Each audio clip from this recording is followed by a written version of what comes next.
حبیب آ جاؤ،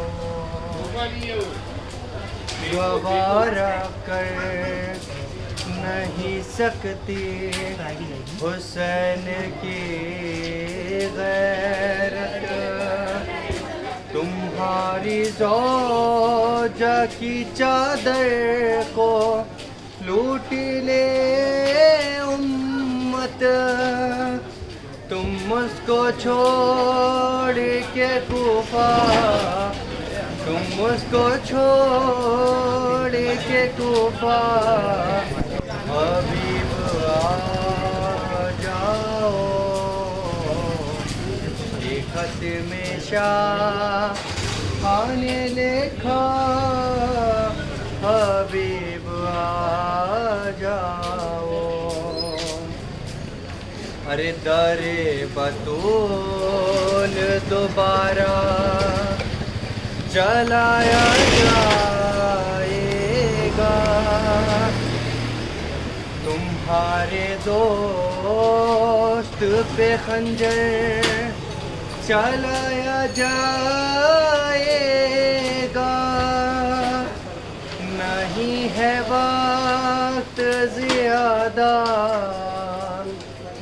نہیں ہے وقت زیادہ، حبیب آ جاؤ، یہ خط میں شاہ نے لکھا، حبیب آ جاؤ،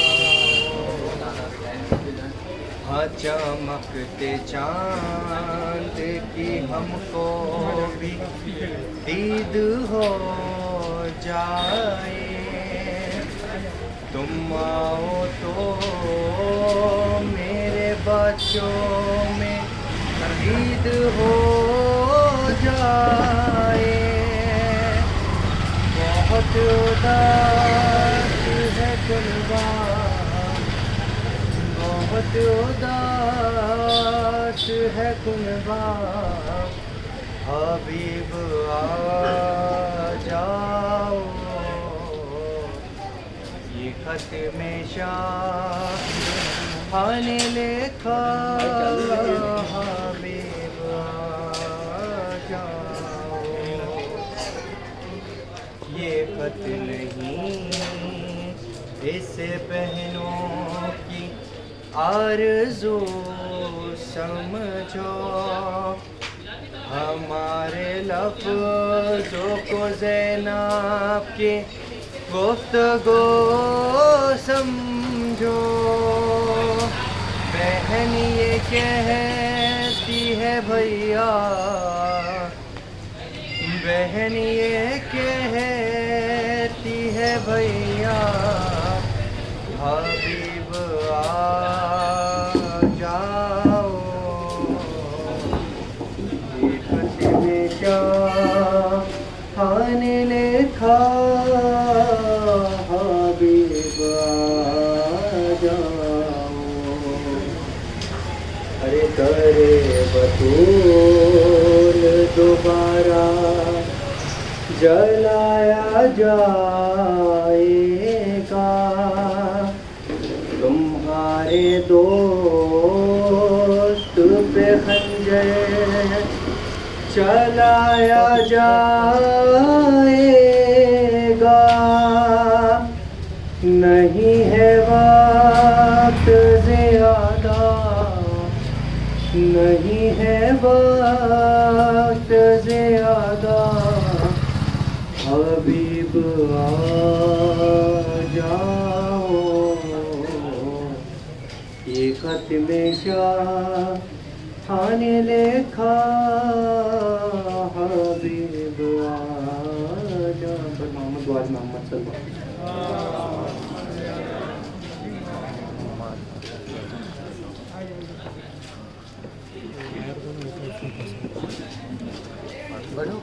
بر محمد وآل محمد صلی اللہ علیہ وسلم۔